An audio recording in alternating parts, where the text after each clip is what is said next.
What's going on, everybody out in YouTube land, and welcome back to a new episode of GBA.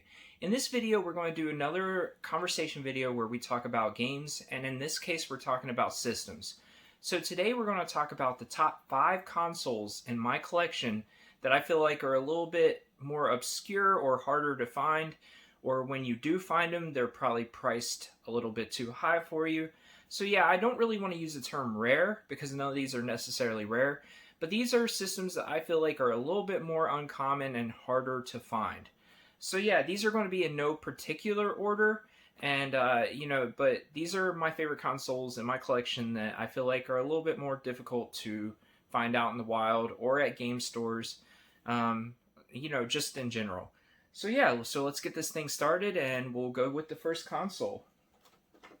So this is by no means a rare console, but first I want to talk about the TurboGrafx 16. I feel like this system has gotten a lot more love over time, but it took a long time to get there. The TurboGrafx 16 came out in a very strange time where like Nintendo and Sega were basically ruling the land, and though the PC Engine was doing very well, the American release, the TurboGrafx 16, just did not catch on. So it has a fairly small library. It didn't have a long run, but the games on this are absolutely amazing. I love them so very much. And this is a system that you're not going to just walk out there and find everywhere. And when you do find it in a game store or online, it's going for a pretty hefty price now. But I strongly suggest you guys picking up a TurboGrafx 16 if you don't already have one in your collection. I want to talk about a couple of the games I really, really love for each one of these systems. But for the TurboGrafx 16, first up, we have Keith Courage here. This is a great side-scrolling game. Some people don't really like it too much, but it varies in gameplay, and I actually really enjoy it a lot. But along with Keith Courage, I love the Bonk games. Those are always some of my favorites to go to, but I love side-scrolling platformers. Air Zonk is a lot of fun. I don't really want to spend a whole lot of time, but there's a bunch of great games. Splatterhouse is another one that comes to mind. There was some pretty fun sports games on the system. So yeah, definitely check out the TurboGrafx 16 if you haven't. And if you don't want to buy the system, you can emulate it really easily.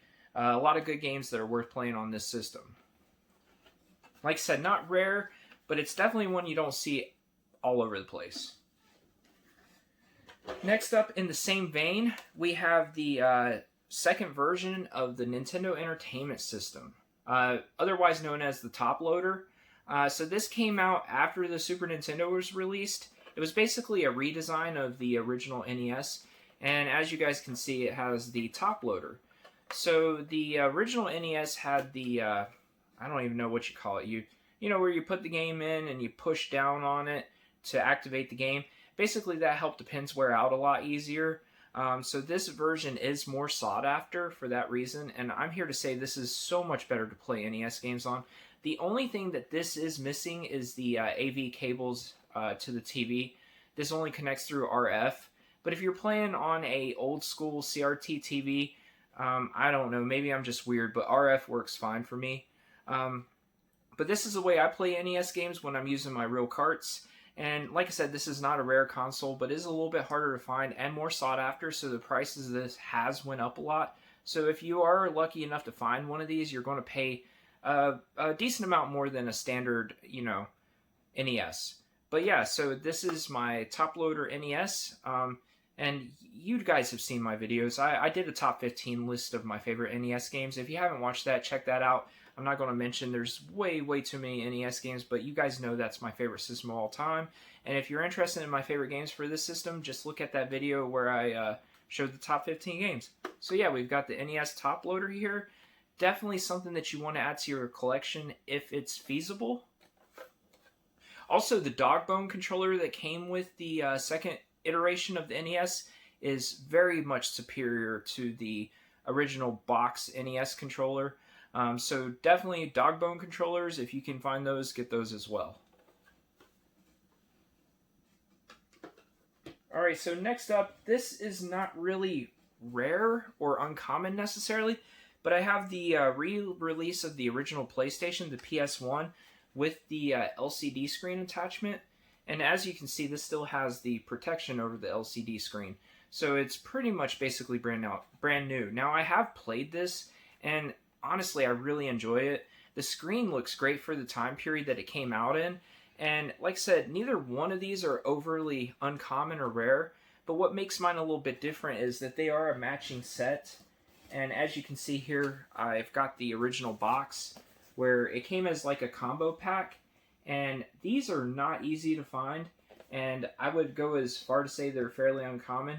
And you're going to pay up if you want to get this system, matching and complete in box. So that's kind of why I included it in this video.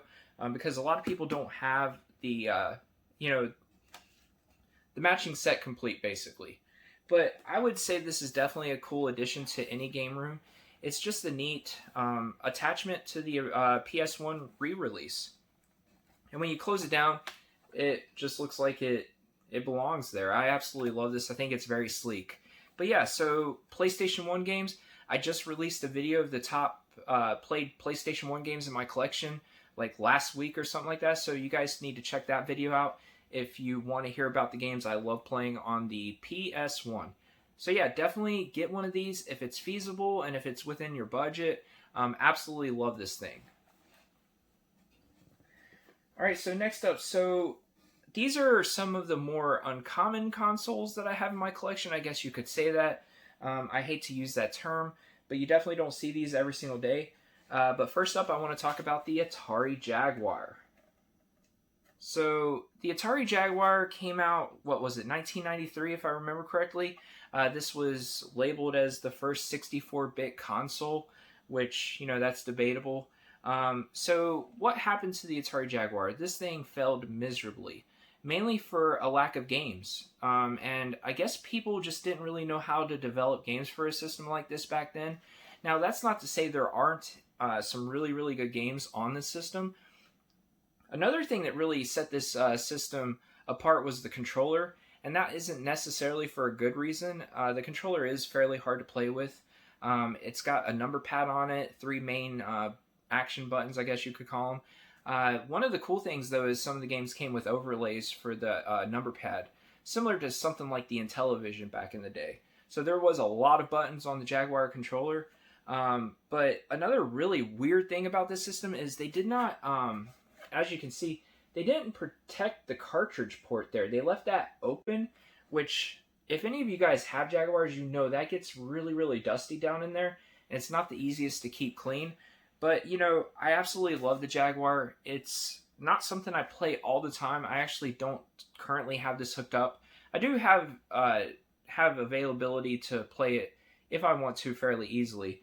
But the Jaguar, unlike what some people say, there are some really fun games on this system. Very small library, but some of the ones I love a lot. Tempest 2000 is widely considered as one of the better games on the system, and I actually really, really like that one. Raiden has a good port for this system. You've got stuff like Cybermorph. I know it gets crapped on a lot, but I mean, I've had fun with it. The motorcycle racing game. I can't remember the name of it off the top of my head, but there is a motorcycle racing game on this that's fantastic. Moves incredibly fast.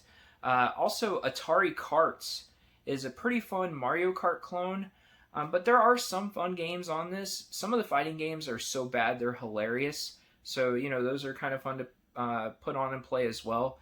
Unfortunately, these systems have gone up a lot in price recently, and there's not a whole lot of them out there, but if you guys get a chance and you don't have a Jaguar, I highly suggest adding it to the collection.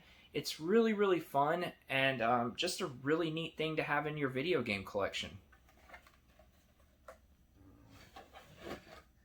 So last up, a system I had as a teenager. I want to say I got one of these in around 1995 or whatnot, after the prices started dropping drastically on them. We have the Panasonic 3DO. And this is the exact one that I had when I was a kid. This isn't the one I had as a kid, but I had this model when I was a kid. So this was the first CD-based video game system that I owned. I got this before the PlayStation 1. But, this system failed miserably. Mainly, I feel like, because of the price tag on it when it came out. Plus, lack of video games. I mean, you could go down the same road as the Jaguar, really. But this system was kind of ahead of its time, too. So that hurt it as well. but it's a really fun system. There's a lot of variety on this system. You got FMV games, you've got standard video gaming experiences on this. This has some really great ports on it. To me, this is the best way to play the original Road Rash game. I love the 3DO version. There was a version of Street Fighter 2 on this that was absolutely fantastic. Samurai Showdown was great on this system. The port for Dragon's Lair was really good. There was a strategy game, I think it was called Panzer General, that I liked a lot. Total Eclipse is a really fun space shooting game that you can play on the system. So yeah, the Panasonic 3DO didn't do very well. A little bit harder to find today, and it is kind of pricey. The games are sort of pricey as well. But if you guys don't have one of these and you have a chance to add it to the collection, I highly suggest you do so. It's a neat conversation piece as well. That along with the Jaguar. People don't know about these things. Just the normal person out there probably hasn't really heard about these systems. But yeah, super fun. Love the 3DO. Love the Atari Jaguar. Really love my top-loading NES. The PS1 with the LCD screen is fantastic. And of course, the TurboGrafx 16. You can't say enough good things about that system. But yeah, guys, those are the top 5 harder to find home console systems in my collection. I want to do a similar video to this showing the more uncommon handheld systems that I own, or obscure handheld systems that I own. So look out for that in the near future. But guys, let me know down in the comments what you thought about this video. Do you own any of these systems in your collection? Are you looking to add any of these systems to your collection if you don't have them? What were your experiences with them back in the day? I would love to hear any kind of conversation that you guys want to, talk about down there. But guys, for now, I think I'm going to end this video. But first, I want to say thank you so very much for watching this episode of GBA. If you haven't, please like, comment, and subscribe. It would help me out tremendously.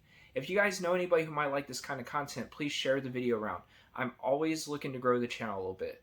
But guys, I think I'm going to go play some video games. I might just hook up this Jaguar. Might open up some more boxes. Try to enjoy the rest of my evening. I hope you do too. So until next time, everyone, I'll see you later.